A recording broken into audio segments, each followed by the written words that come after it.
ఎందరో మహానుభావులు, అందరికీ వందనాలు. స్వీయ రచన తెలుగు ధీర శతకమునందలి మరో పద్యాన్ని మీ ముందు ఆవిష్కరిస్తున్నాను. ఆలకించి స్పందించవలసిందిగా నా మనవి.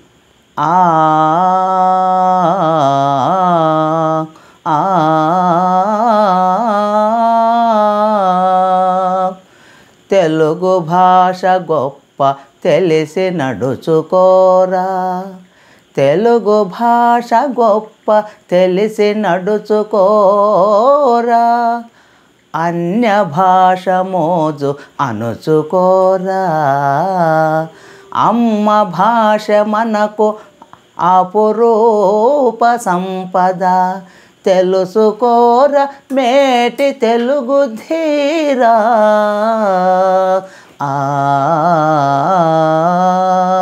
తెలుగు భాష గొప్ప తెలిసి నడుచుకోరా, అన్య భాష మోజు అణుచుకోరా.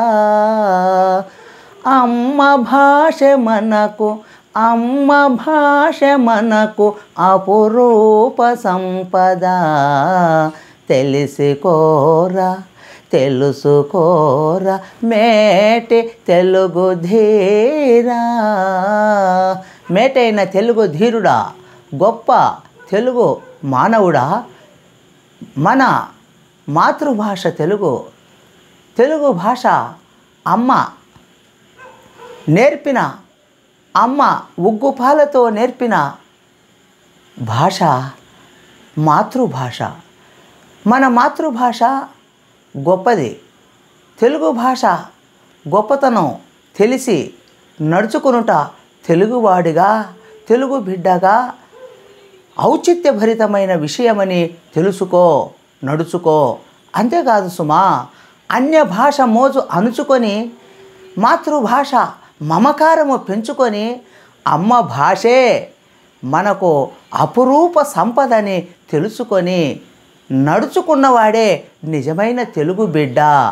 ధీరోద్ధత్తుడు, పరాక్రమవంతుడు, చురుకైన వాడు, గడుసైన వాడు చేసే పని మాతృభాష విద్యా బోధనలో అద్భుతంగా రాణించి ఆ రకంగా ప్రపంచ జ్ఞానాన్ని సాధించేందుకు మనం కృషి చేసే ప్రయత్నంలో ఏమైనా నేర్చుకోవచ్చు. కానీ అన్య భాష మోజు ఆ హద్దు దాటి ప్రయాణించటం అంత శ్రేయస్సుకరం కాదు.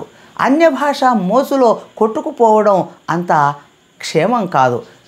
అందుకే ఓ తెలుగు బిడ్డడా, ధీరుడా, పరాక్రమవంతుడా, మన మాతృభాష తల్లి ఉగ్గు పాలతో నేర్చినటువంటి మన మాతృభాషని ప్రేమించాలి, మమకారాన్ని పెంచుకోవాలి. తెలుగు భాష గొప్పతనం తెలిసి నడుచుకుంటూ మనం మన భాష ఔన్నత్యాన్ని చాటి చెప్పేందుకోసం కృషి ప్రయత్నం సాగించాలి.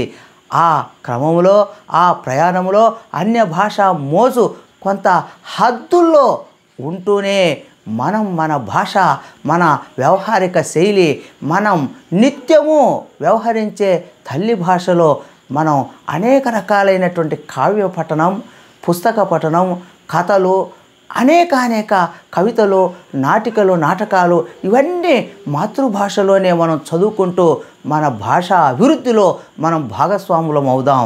అమ్మ భాష మనకు నిజమైన అపురూప సంపద, ఇష్టమైన సంపద. అమ్మ భాషే మనకు గొప్ప కలిమి అన్న సంగతిని ఎవరు మర్చిపోకూడదని ఈ పద్య తాలూకు గొప్ప సందేశం. మిత్రులారా, ఈ వీడియో నచ్చినట్లయితే లైక్ చేయండి, షేర్ చేయండి, సబ్స్క్రైబ్ చేసి గంట సింబల్ నొక్కడం మర్చిపోకండి. ఇట్లో మీ సాహితీ మిత్రుడు, రసానంద కవిరాజా డాక్టర్ చిన్నావుల వెంకట రాజారెడ్డి, వ్యవస్థాపక అధ్యక్షులు, తెలుగు కళ్ళం సాహితీ సమితి, కర్నూలు. ధన్యవాదాలు.